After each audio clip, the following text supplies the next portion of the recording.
உமக்கு மேல் ஒருவரும் இல்லையே, எல்லோருக்கும் மேலாக உயர்ந்தவர். உமக்கு மேல் ஒருவரும் இல்லையே. அல்லேலூயா, அல்லேலூயா, அல்லேலூயா, ஆமென். கர்த்தருடைய வார்த்தை நம்முடைய இருதயத்துக்குள்ளே வர வேண்டும். அதுதான் நம்முடைய வாழ்க்கையை நடத்தணும். கர்த்தருடைய வார்த்தை இருதயத்தில் வரலைன்னா இந்த உலகத்தில் அநேக விசேஷமான காரியங்களை பிசாசு செஞ்சு வச்சு அது மூலமாக அவனுடைய வார்த்தையை நம்முடைய இருதயத்தில் கொண்டு வந்து வைக்க முயற்சிக்கிறான். அவனுடைய வார்த்தை நம்முடைய இருதயத்தில் இருந்தால் அவனுடைய வார்த்தையின்படி வாழ்க்கையை நடத்திடுவோம். கர்த்தருடைய வார்த்தை நம்முடைய இருதயத்தில் இருந்தால் அந்த வார்த்தையின்படி நம்முடைய வாழ்க்கையை வாழுவோம். அந்த உலகத்தின் வார்த்தைகள், அந்த உலகத்தின் வார்த்தைங்கிறது எது? பிசாசு அந்த ஜனங்களை பாவம் செய்ய வச்சு அந்த மாதிரி வாழ்க்கை, அது பேசுகிறதெல்லாம் கேட்டு அந்த வார்த்தைகளை நம்ம இருதயத்தில் வச்சா அப்போ பிசாசின் வார்த்தை தான் உள்ளே வருது. பெரிய போட்டி நடக்குது. கர்த்தர் என் வசனத்தை உள்ளே வச்சிருவேன் அப்படின்னு அவர் முயற்சிக்கிறார். பிசாசு எப்படியாவது என் வார்த்தையின்படி பாவம் செய்ய வச்சு எழுதிட்டு போயிடுறேன் அப்படின்னு அவன் முயற்சிக்கிறான். அதில் கர்த்தர் கொடுத்துருக்கிற வாய்ப்புகள் 6 நாள் வேலை செய்யலாம், 7வது நாள் ஏன்ட்ட உட்காரு, நான் சொல்கிற வார்த்தையை கேளு அப்படின்னு அவருடைய வார்த்தையை நம்முடைய இருதயத்தில் வைக்க முயற்சிக்கிறார். 6 நாள் சிருஷ்டிப்பு, 7வது நாள் ஓய்ந்திருந்தாருன்னு எழுதியிருக்குது. ஆனால் அவர் உண்மையாகவே ஓய்ந்திருந்தாரான்னா தான் சிருஷ்டித்த மனிதனோட உட்கார்ந்து அந்த ஒரு நாள் அவனுக்காக அது மற்ற எல்லா காரியங்களையும் விட்டுட்டு இவனோட கூட உட்கார்ந்து இவன்கிட்ட நேரத்தை செலவு பண்ணுறதுக்கு அதை பரிசுத்தப்படுத்தி இருந்தார். மற்ற காரியங்களில் தலையிடாமல் இதற்காக மாத்திரம் நான் பிரித்து வைத்து கொண்டேன் என்று அவர் சொல்லுகிறார். பரிசுத்தப்படுத்தினாருங்கிறதுனால அப்போ மீதி நாள் அசுத்தமா? அந்த அர்த்தத்தில் வரல. வேறு காரியங்களை பிழைப்புக்கு அடுத்த அலுவல்களில் நான் போய் வேலை செய்கிறது இல்லை. கர்த்தருடைய சமூகத்தில் அவர் என்ன சொல்கிறாருன்னு கேட்டு அதன்படி நான் வாழ என் இருதயத்தை பக்குவப்படுத்துகிறேன், அதற்காக என் இருதயத்தை ஆயத்தப்படுத்துகிறேன் என்று 7வது நாள் நாம் அமர்ந்திருக்கிறதை பற்றி சொல்லியிருக்கிறது. இன்றைக்கி சொன்னார், நல்லா சொன்னார். பாவம் செஞ்ச பிறகா 7வது நாள் சட்டம் வந்துச்சு? பாவம் செய்கிறதுக்கு முன்னாடியே இவனுடைய இருதயம், இவனுடைய சிந்தனைகள் எல்லாம் எங்களுக்கு கிறிஸ்துவின் சிந்தை உண்டாயிருக்கிறதுன்னு பவுல் சொன்னானே, அதுபோல் தேவன் அன்றைக்கே தீர்மானிக்கிறார் நம்முடைய புத்தி இவனுக்கு வேணும். நம்ம புத்தி இருந்துச்சுன்னா இவன் இந்த உலகத்தை ஆண்டுருவான். பிசாசுங்க இருக்கிறான், நான் தான் அவனை அங்கே விட்டுருக்கிறேன். அவன் 1000 பேசுவேன். ஆனாலும் நம்ம புத்தி இவனுக்கு இருந்தால் இவன் பிசாசை போட்டு மிதிச்சுட்டு அவனை துரத்திட்டு இந்த மீதி இருக்கக்கூடிய இந்த பூமியையும் ஏதேன் தோட்டம் போல் மாற்றுவான். அதனால் நான் இவனுக்கு என்னுடைய புத்தியை கொடுக்கணும். ஏன்னா அவர் மகன், அவரால் உண்டாக்கப்பட்டவன். மகன்னு சொல்லியிருக்கா பாஸ்டர், சொன்னாலும் சொல்லாட்டி உங்களுக்கு விளங்குனா ரைட்டு. அவர் தம்முடைய ஆவியவே இவனுக்குள்ளே வச்சு இவனை உண்டாக்கியிருந்தா அது அப்புறம் அவருடைய மகன் இல்லையா? இப்போ கணவன் மனைவி 2 பேரும் சேர்ந்து ஒரு பிள்ளையை பெற்றுக்கிட்டாக்க இவங்க பிள்ளைன்னு நீங்கள் சொல்கிற மாதிரி தேவன் தம்முடைய ஆவியவே தானே ஒரு பாதியடா நீ அப்படின்னு சொல்லி தன்னுடைய ஆவியை பிரித்து அவனுக்குள்ளே கொடுத்த பிறகு அவனுடைய பிள்ளைன்னு சொல்கிறது தப்பா? அவருடைய பிள்ளைன்னு சொல்கிறது தப்பா? அதாவது அவரை போல அவருடைய சாயல், அவருடைய ரூபம், அவருடைய சுபாவம், அவருடைய வேலை என்னை போல் நீ வாழணும் அப்படின்னு சொல்லி அதை என்னை போலங்கிறப்ப நான் எப்படி இந்த 6 நாளில் இதெல்லாம் சிருஷ்டித்து இந்த பூமியை உண்டாக்கி ஏதேன் தோட்டத்தை உண்டாக்கணும், பரலோகம் போல் உண்டாக்கணும், அதுபோல் நீ அதை செய் அப்படின்னு சொல்லி அவருடைய புத்தியை இவனுக்கு கொடுக்குறாரு. அந்த புத்தி இருந்தால் அவரை மாதிரி வேலை செஞ்சுருப்பான். அவன் பூமி முழுசையுமே ஏதேன் தோட்டம் போல் அது பரலோகம் போல் மாற்றி இருந்திருப்பான். எங்கே ஆரம்பிக்குது எல்லாம்? அவருடைய வார்த்தை, அவருடைய புத்தி. பிசாசு தேவனையே சிங்காசனத்தை விட்டு தள்ளி விட்டுட்டு நான் போய் உட்காரணுன்னு நினச்சவன். இன்றைக்கு மனிதர்கள் நாமளாக இருந்தாலும் சரி, தேவனுடைய வார்த்தையை விட்டு இந்த உலகத்தில் அப்படி சொல்கிறாங்க, எங்கள் சொந்த பந்தம் அப்படி சொல்லுதுன்னு சொன்னால் அப்படி போகிறேன்னா அப்போ கர்த்தருடைய வார்த்தையை விட்டுட்டு அவருடைய வழிகளை விட்டு நான் பிசாசுடைய வழிகளில் போகிறேன் அப்படின்னு சொல்லிட்டு போயிட்டு அப்புறம் இங்கே பிக்குதே பிடுங்குதேன்னா அப்புறம் பிக்கவும் செய்யும், பிடுங்கவும் செய்யும். தேவனுடைய ஆலோசனை இல்லாமல் இப்போ பெற்றோர் பிள்ளைகளை வளர்க்குறாங்க. பிள்ளைகளை நீ இந்த அவங்களோட சேராத அப்படின்னு சொன்னால் என்னமோ காரணத்தினால தான் சொல்கிறாங்க. அந்த பிள்ளைங்க கெட்ட பிள்ளைங்க அவங்களோட சேராதேன்னா காரணத்தோடு தான் சொல்கிறாங்க. ஏன் இப்போ சேர்ந்தான்னா போட என்ன, அவங்களோட கூட போனால் வந்தான்னா என்ன அப்படி சொல்ல, அப்புறம் அவங்க பேசுவாங்க, அதை கேட்ப, அவ்வளவுதான், கதை முடிஞ்சு வச்சு. அப்படியானா தேவன் அந்த 7வது நாளில் உட்கார்றாரு. அவர் உட்கார்றாருங்க. நான் நாள் பூரா இந்த நாள் முழுசும் என் பையனோட நான் நேரம் செலவு பண்ணுறேன். அவர் உட்கார்றாரு, பையன் எந்திரிச்சு ஓடி போயிட்டா என்ன செய்கிறது? இன்றைக்கு 7வது நாள் நமக்கு பரிசுத்தமாய் ஆசரிக்க நினைப்பாயாக இந்த வசனம் அன்னைக்கு வாசிங்க. நினச்சா போதுமா? நினச்சா நடந்துடும். பரிசுத்தமாய் ஆசரிக்க நான் பரிசுத்தமாக இதை வச்சுக்கணும் இந்த நாள் அப்படின்னு நினச்சிட்டிங்கன்னா செஞ்சிருவீங்க. அந்த நாளில் முக்கியமான வேறு வேலைகளுக்கு இடம் கொடுக்க மாட்டீங்க. அந்த 10 கட்டளைகளுக்குள்ளே தான் இந்த ஒரு வசனமும் வருது. பரிசுத்த ஓய்வு நாளை பரிசுத்தமாய் ஆசரிக்க நினைப்பாயாகன்னு அதை சட்டமாகவே போடுற அளவுக்கு முக்கியமாக இருந்திருக்கு. அந்த 10 கட்டளைகளை யாராவது எவ்வளோ பேர் சொல்லுவீங்க? உன் தேவனாகிய கர்த்தர் நானே, என்னையன்றி உனக்கு வேறு தேவர்கள் உண்டாயிருக்க வேண்டாம், நீ வானத்திலோ பூமியிலோ பூமிக்குள்ள தண்ணீரில் இருக்கக்கூடிய சுரூபங்களுக்கு ஒப்பாக உன்னை செய்யவும் வேண்டாம், நமஸ்கரிக்கவும் வேண்டாம், சேவிக்கவும் வேண்டாம். 2வது கட்டளை. 3வது கர்த்தருடைய நாமத்தை வீணிலே வழங்காதிருப்பாயாக. 4 ஓய்வு நாளை பரிசுத்தமாய் ஆசரிக்க நினைப்பாயாக. 5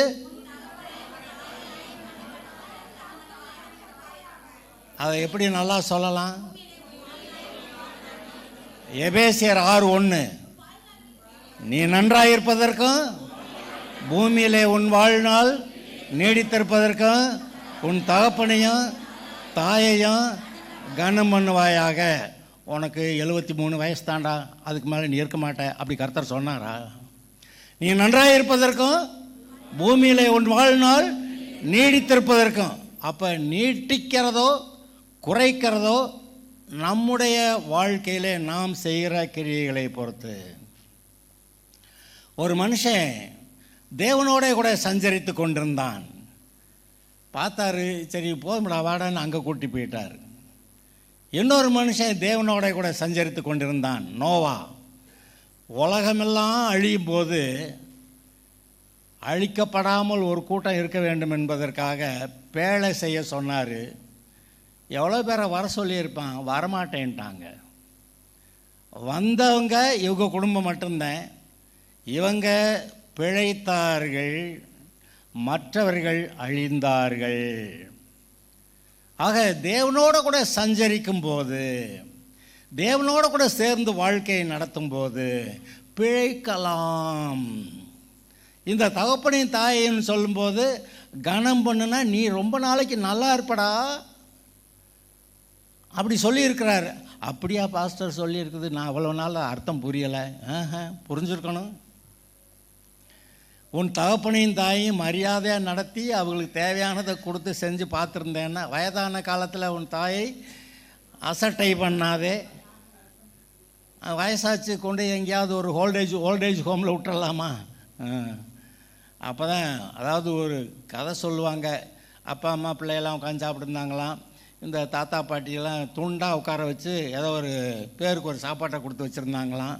இந்த பையன் சொன்னான்னா, அப்பா தாத்தாக்கும் பாட்டிக்கு நல்ல சாப்பாடு கொடு, போதுமடா வர்றா அப்படின்னு சொல்லி சாப்பிட்றான்னாங்களாம். பையன் கேட்டானா, நீ வயசாகிறப்ப அது மாதிரி நான் செய்யவான்னு கேட்டானா, உடனே அவங்களையும் கூட்டி கொண்டு வந்து தாத்தா பாட்டியும் உள்ளே கூட்டி கொண்டு வந்து எல்லாருமே சேர்ந்து சாப்பிட்டாங்கன்னு. இது கதை தான், ஆனால் இது ஒரு முக்கியமான கருத்தை சொல்லுது. தகப்பனையும் தாயையும் கனம் பண்ணுறீங்களா? அதாவது தகப்பனும் தாயும் நீங்கள் சிறு பிள்ளையாக இருக்கிற காலத்தில் தேவனுடைய ஸ்தானத்தில் நின்று உங்களை வளர்த்துருக்குறாங்க. சிறு பிள்ளைகள்கிட்ட உன் தகப்பனுடைய போதனையை கேள், தாயின் பேச தள்ளாத அப்படியெல்லாம் எழுதியிருக்கே. கர்த்தர் சொல்கிறாரே, எதுக்கு? இந்த பெற்றோர் பிள்ளைகளுக்கு நன்மை செய்யணும், நல்லா வளர்க்கணும்னு தேவனுடைய ஸ்தானத்திலிருந்து அவங்க வளர்க்குறாங்க. உங்களுக்கு புத்தி வரக்கூடிய காலத்தில் அவர் நேரடியாக கூப்பிட்டு, என் மகனே என் மகளே என் வார்த்தையை கவனி அப்படின்னு அப்படி பேசுகிறாரு. அப்போ சிறு பிள்ளைகளாக இருக்க வரைக்கும் பெற்றோருடைய வழிநடத்தலின்படி நம்மளை நடத்தக்கூடியவர் பெற்றோர் மூலமாக தான் நடத்துகிறார். அப்போ அவங்கள கனம் பண்ணால் நீங்கள் நீடித்த நாட்களாக இருப்பீங்க.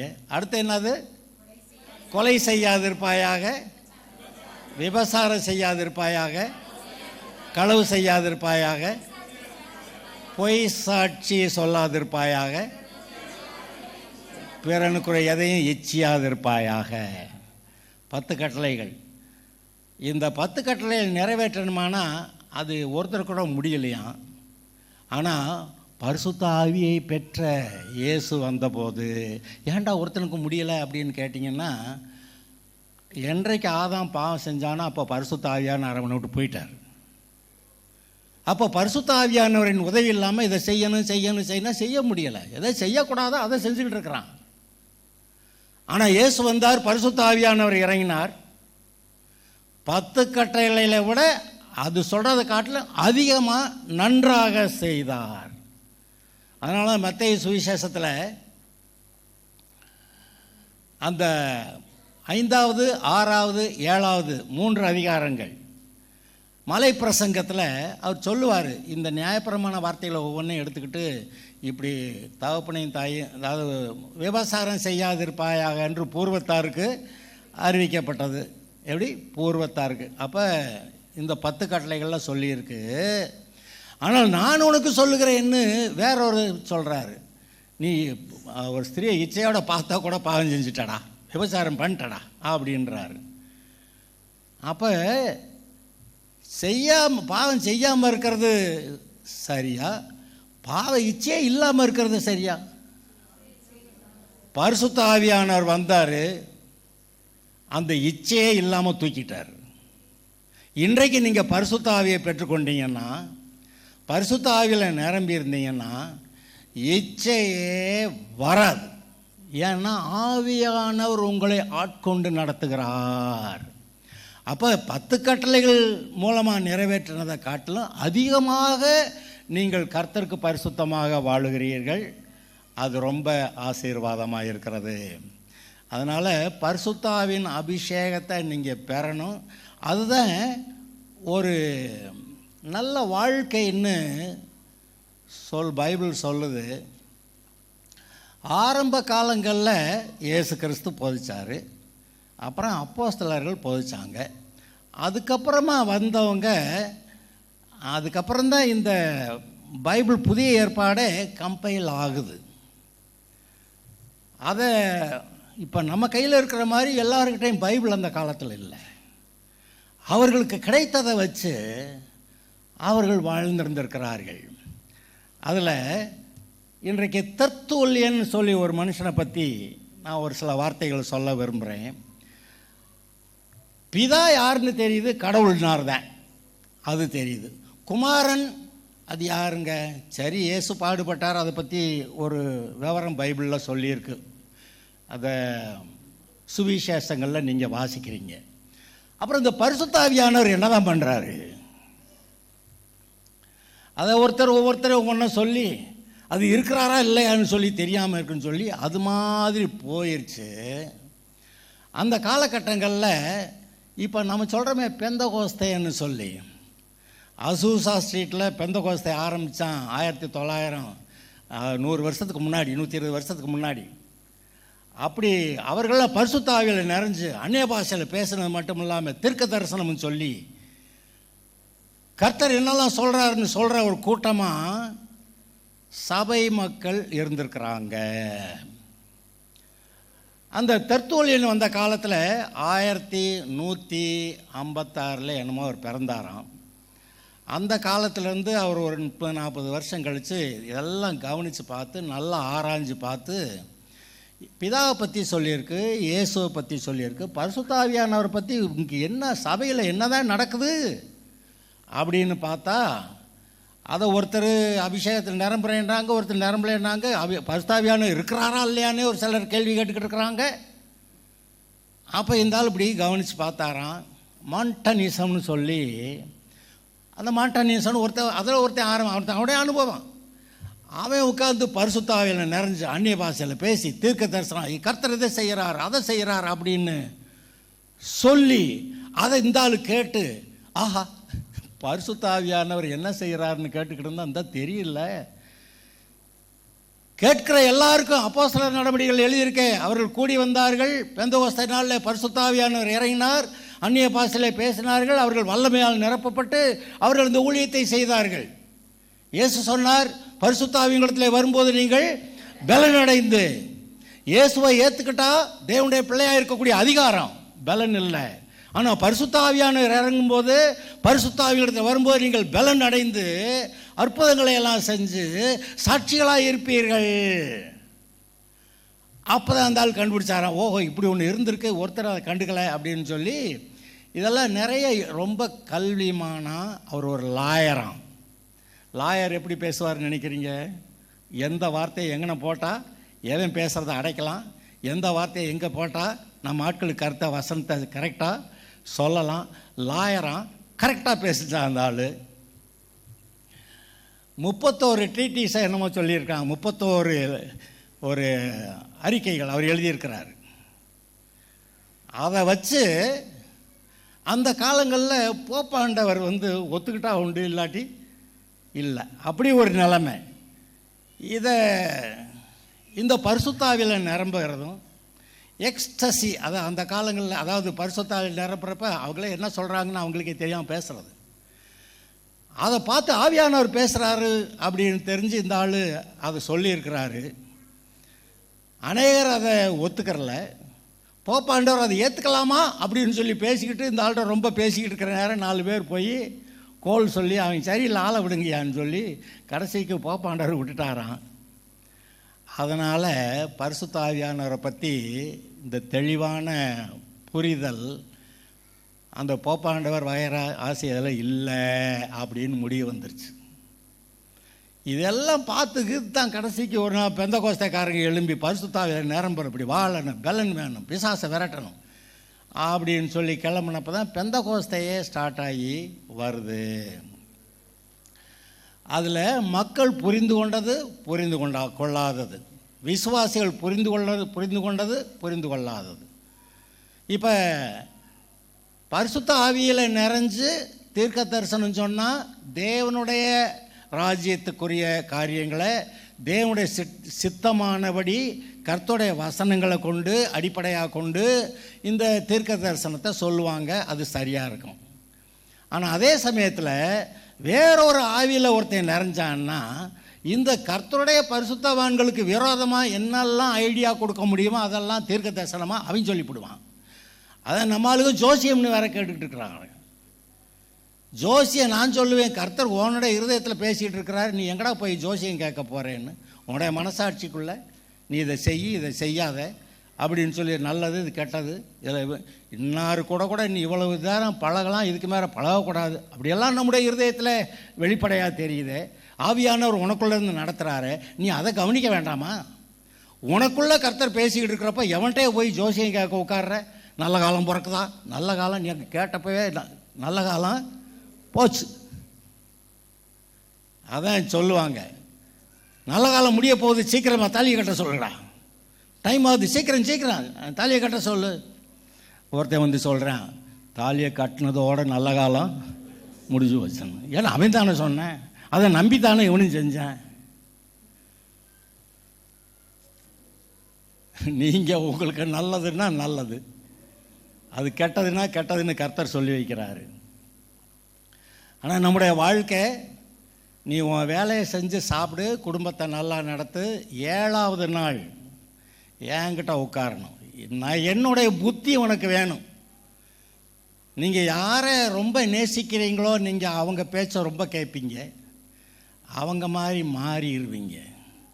இப்போது நம்ம ஊரில் பார்க்குறோம், அந்த சினிமா நடிகன் என்ன பேசுனான்னா அதை கேட்டு இவங்க அந்த நடிகன் மாதிரி அந்த நடிகை மாதிரி பேசி இவங்க மாதிரி ஆகிக்கிட்டு இருக்கிறாங்க. ஆனால் கர்த்தரை நேசிக்கிறவங்க அவரை பார்த்துட்டு அவரை மாதிரி இருப்பாங்க. இப்போ நாமளாக முடிவு பண்ணணும் யாரை நேசிக்கிறோம்.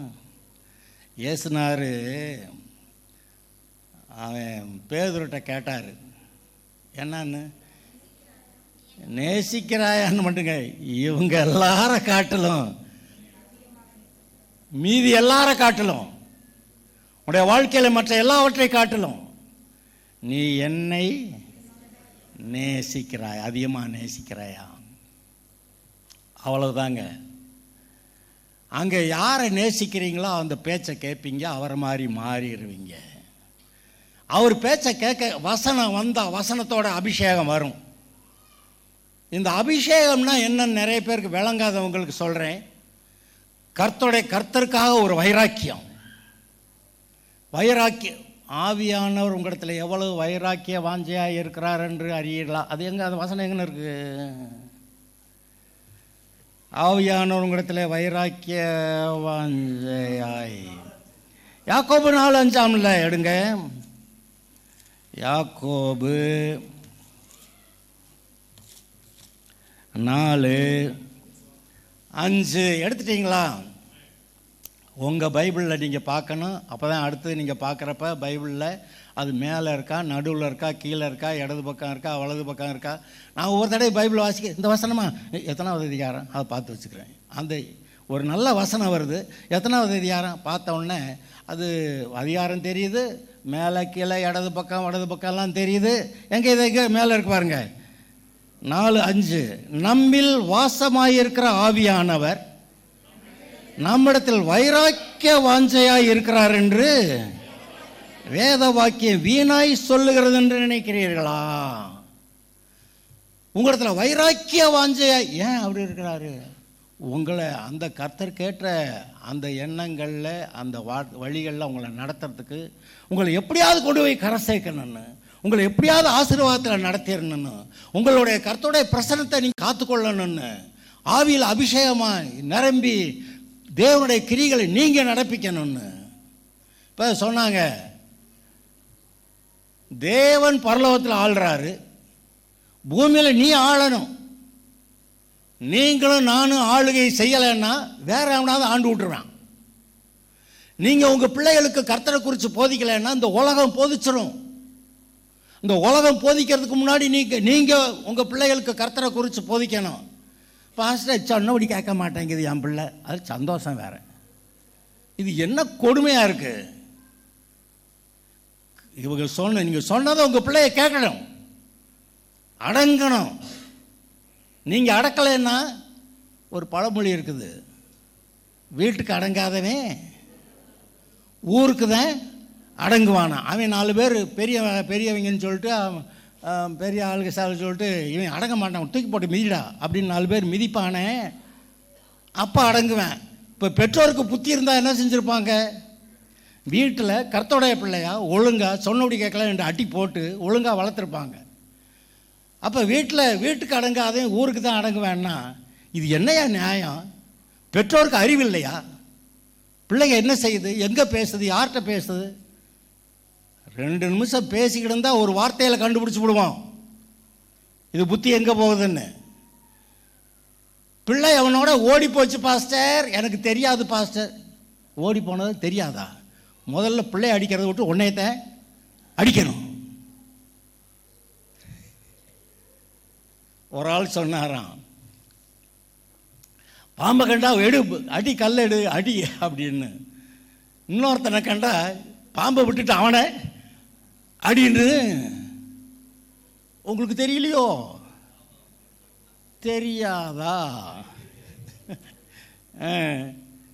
பாம்பை கூட விட்டுடா அவனை முதல்ல. அவன் நம்மளுடைய வாழ்க்கையை நாசம் பண்ணுறவன். கண்ட போதனையை கொடுத்து இப்படி இருக்கணும், அப்படி இது, அவன் தான் நல்ல நேரம், அதான் கெட்ட நேரம் அப்படி சொல்லி உன்னை வாழ்க்கையை கெடுக்கிறவன் அவனை போட்டு அடி. பாம்பை விட்டுட்டு அவனை அடி. நான் அந்த கூட்டம். பாம்பை நான் வார்த்தையாலே அடிச்சு காலி வெட்டிடலாம்.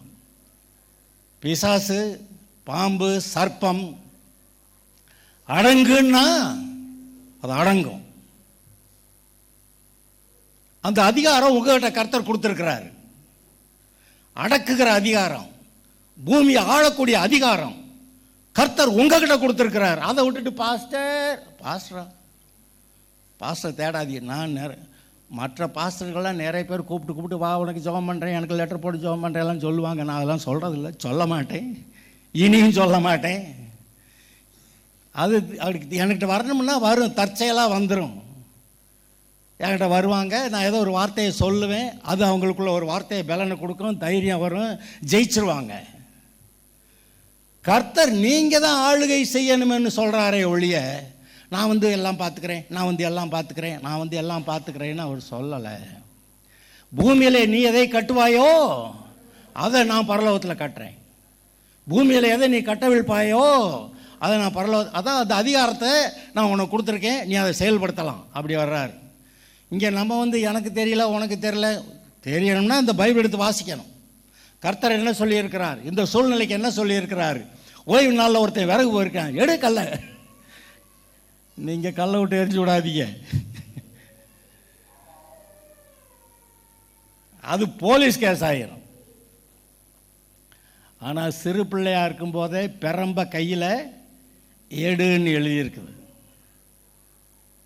பிள்ளையானாலும் நடக்க வேண்டிய வழியில் அதை நடத்த. அப்பொழுது வயதான போதும் பிற்காலத்தில் அவன் அந்த வழியை விட்டு விலக மாட்டான். நீ பெரம்பு எடுக்கிறதுனால அவனை எதுக்கு பாதாளத்துக்கு நீ அவனை தப்பு இப்பாயே. பிள்ளைகளை வளர்க்க தெரியாதவங்க பிள்ளையை பெற்றுக்கிறாதீங்க. பிள்ளை நான் கர்த்தருக்குள்ளே வளர்ப்பேன்னு தீர்மானிக்காதவங்க பிள்ளை பெற்றுக்கிறாதீங்க. அதான் பிள்ளையை பெற்றுக்கிறவன அப்புறம் வளரலாம் வளர்ப்பானே. அது ஒரு பெரிய கஷ்டமான காலம்.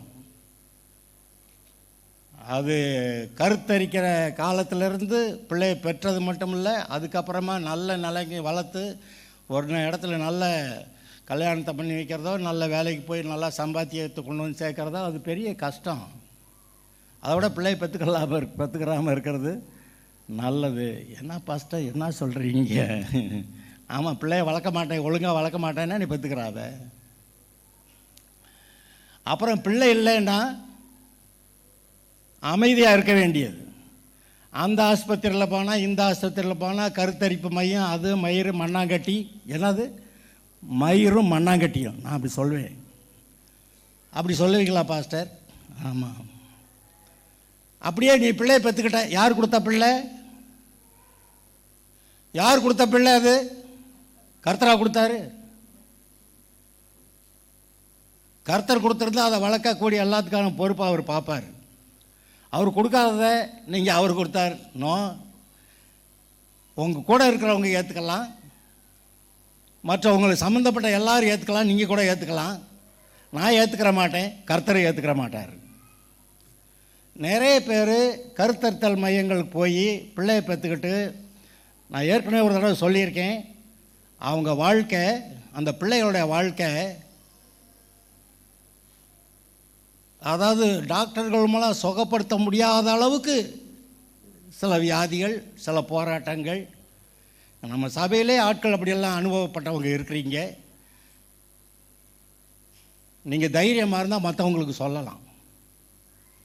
இந்த மாதிரி கருத்தத்தல் மையம் போய் அது மூலமாக கருத்தரித்து அது இந்த உலகமெல்லாம் எவ்வளோ தூரம் போயிடுச்சுன்னா அந்த அந்த விந்து ரொம்ப ஞானிகளாக இருக்கக்கூடிய அந்த மனுஷருடைய விந்து இருக்கா அப்படின்னு கேட்டு வாங்கி போய் இவங்க கருத்தரித்து கொள்கிறார்களாம். சில இடத்துல ஆணுக்கும் பெண்ணு 2 பேருக்கும் பிரச்சனைனா இங்கிட்ட ஒரு விந்து வாங்கி இங்கிட்ட ஒரு கருமுட்டையை வாங்கி சேர்த்து வச்சு அதை உங்கள் சரி பாடிக்குள்ளே இம்ப்ளான்ட் பண்ணி பிள்ளைய வளர்த்தா அது உன் பிள்ளையாது. நிச்சயமாக கர்த்தருடைய பிள்ளை இல்லை, வேறு யாரோ கொடுத்தது. அதுக்கப்புறம் அதுக்கு நீங்கள் என்ன பேர் வச்சுக்கிறீங்களோ அது உங்கள் பாடு. செய்யாதீங்க. கர்த்தர் கொடுத்தா கொடுப்பார், கொடுக்கலைன்னா கம்முன்னு இருக்க வேண்டியது. அப்புறமேல் ஏதாவது ஏற்கனவே நான் சொல்லியிருக்கேன், இப்போ 2வது தடவையாக சொல்கிறேன். இது உங்களுக்கே அறிவு வேணும். கர்த்தர் கொடுத்தா அது நல்லதாக இருக்கும். நன்மையான எந்த ஈவும் பூரணமான எந்த வரமும் ஆமாம் பரத்திலிருந்து உண்டாகி ஜோதியில் பிதாவிடத்தான் இறங்கி வரணும். அங்கேருந்து வரலைன்னா இது வேண்டாம், இது உலகம், இது பேய் பிசாசு, இது வேண்டாம். அப்படியே பிள்ளை இல்லாமல் இருந்தவங்க பைபிளில் நீங்கள் ஆபிரகாமுக்கு பிள்ளையா இருந்துச்சு. அவன் என்னெல்லாம் முயற்சி பண்ண ஒன்றும் இல்லை. கடைசியில் ஒரு நாள் கர்த்தர் வந்து அவன் விசுவாசித்த பிறகு அவனுக்கு அந்த பிள்ளை வந்தது. நான் சொல்லியிருக்கேன், அவனுக்கு பிள்ளை வேணும்னு அவனுக்கு இருக்கிற ஆத்திரத்தை காட்டிலும் இவனுக்கு பிள்ளையை கொடுத்தாதான் இவன் நம்ம கூட உடன்படிக்கைக்கு வருவேன்னு சொல்லி இவனுக்கு பிள்ளை கொடுக்கணுங்கிற ஆத்திரம் அவருக்கு அதிகமாக இருந்துச்சு. ஆனாலும் அவன் விசுவாசாதான் பிள்ளை, அவன் விசுவாசத்தான் பிள்ளை வந்தது, உடன்படிக்கை வந்துச்சு. அப்போ அவன் ஆபிரகாம் தன்னுடைய குமாரனை பலியிட போனான், இவர் தன்னுடைய குமாரனை பலியிடவே கொடுத்துட்டாரு. அப்படி தான் அந்த உடன்படிக்கை வந்துச்சு, அப்படி தான் இந்த ரட்சிப்பு நமக்கு உண்டாயிருக்கு.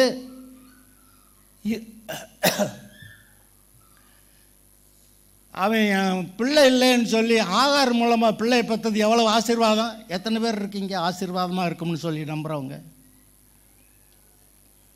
ஆகார் மூலமாக பிள்ளையை பெற்றுக்கிட்டா ஏங்க, ஆகார் மூலமாக பிள்ளையை பெற்றதே பிரச்சனை ஆகி போச்சு, சபிக்கப்பட்டதா. அவன் வந்து இவர்களுக்கெல்லாம் விரோதமாக காலமெல்லாம் இருப்பான்னு சொல்லி இன்றைக்கு வரைக்கும் அந்த ஆகாரோடைய சந்ததி இஸ்மவேல் சந்ததி அரபு மக்களாக இருந்து இஸ்ரவேல் ஜனங்களுக்கு எப்படி காலமெல்லாம் விரோதமாக இருக்கிறாங்கன்னு இன்னைக்கு தெரியாதா?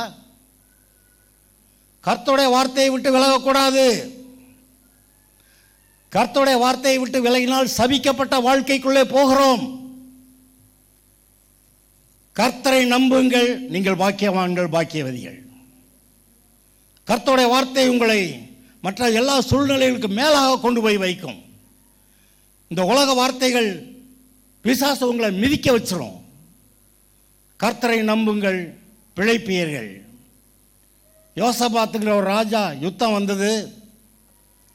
இந்த எதிரியெல்லாம் என்னை விட ரொம்ப பலவான்கள் ஆண்டவரை நான் என்ன செய்ய அப்படின்னா, தீர்க்கதரிசி வந்து சொன்னான் கர்த்தரை நம்புன்னு. இவனு கர்த்தரை நம்புறேன்னு யுத்தத்துக்கு முன்னாடி கர்த்தரை பாடுகிறவர்களை வச்சான். இவங்க பாடுனாங்க, கர்த்தரை துதிச்சாங்க. எதிரிகள் அவங்களுக்குள்ளே வெட்டி குட்டிக்கிட்டு செத்து போயிட்டாங்க. கர்த்தரை நம்புங்கள், பிழைப்பீர்கள். நீங்கள் நல்லா இருக்கணுமா?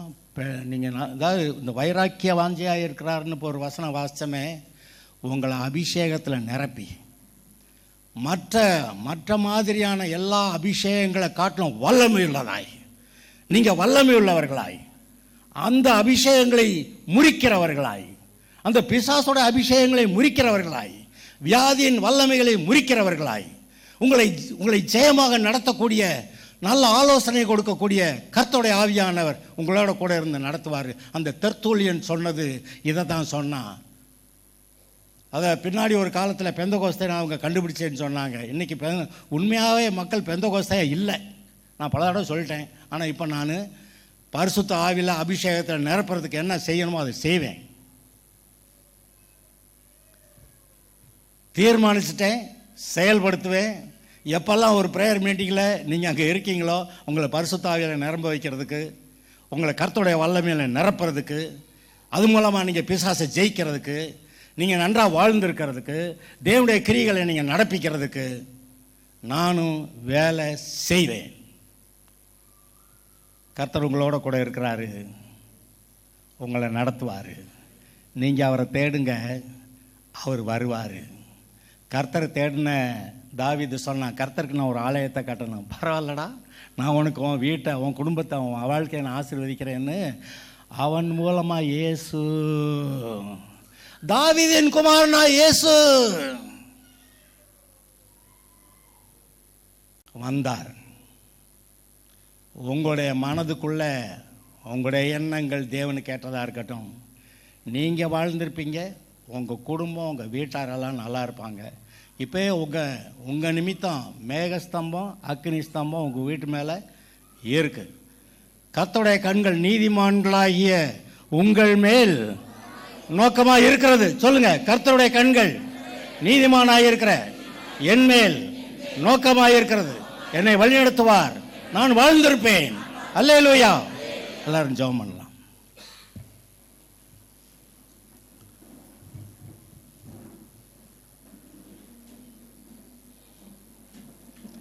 தேவனே நீர் பெரியவர், தேவனே நீர் பரிசுத்த,